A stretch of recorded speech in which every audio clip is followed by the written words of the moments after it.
So in the past, economists and other financial experts have talked about retirement in terms of a three-legged stool containing Social Security, a private pension, as well as your own savings to take care of your retirement financially.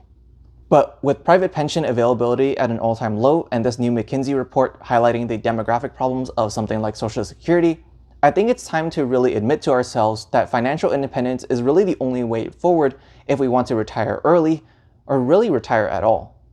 Although private pensions is an interesting part of financial independence and retiring early, I'm really going to be focusing on the Social Security part of it as well as that McKinsey report for this video.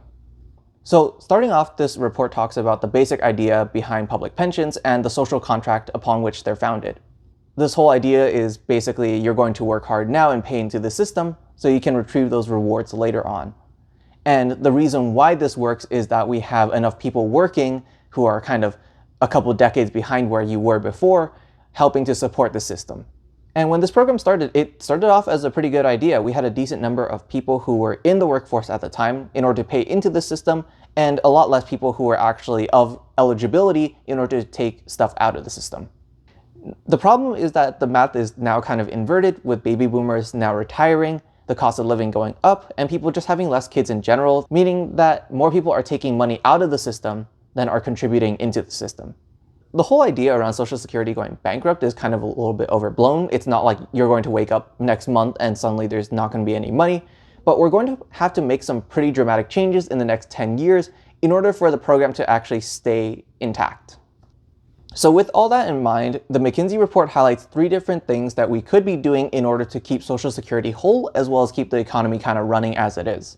And to be honest, I'm not a big fan of any of these 3. The first one is to use technology to somehow increase productivity in our labor. This one is interesting, but I don't think it's going to turn out in the way that we expect it to. In the past, I think we've seen automation and technology improvements helping to improve productivity in the workforce, but business owners sort of take that to mean that they can do the same amount of work with less workers. And now all of a sudden, those workers who have been laid off are no longer paying Social Security taxes, and machines and large language models don't pay those taxes. The second and third things I think are the more sinister ones, and that's to either have more workers or increase the intensity of work altogether. There are ways to increase the labor supply without having to resort to increasing the age of retirement, such as encouraging immigration or having government policy to have people make more children, but those policies are kind of hit or miss and aren't exactly straightforward or simple to do. And while the policies around increasing the retirement age or increasing the taxes, thereby making people who are currently working work harder or longer hours in order to receive the same pay, aren't exactly popular, they are the more simpler options. The McKinsey report also doesn't hold back any punches in this regard. It says, quote, "The concept of retirement has blurred and may become an outdated construct altogether with societal participation later in life." In other words, this report suggests that we might be going to a potential future, which is what we've seen in the past, where people just don't stop working. The idea of retirement not really being a thing anymore, maybe except for the wealthy.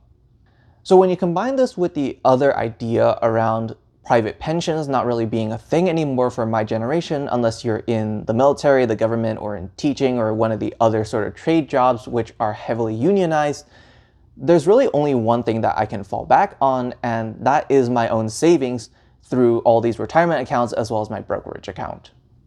I'm not saying though that investing and savings is going to be some sort of bulletproof plan though, and I still have my own concerns personally.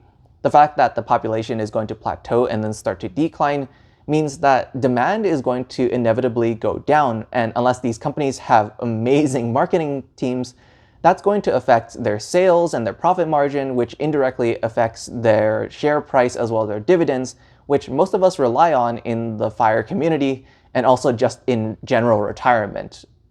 But those are my thoughts on the report. It's going to be linked down in the comments down below. Let me know what y'all think, and I'll see you all in the next video.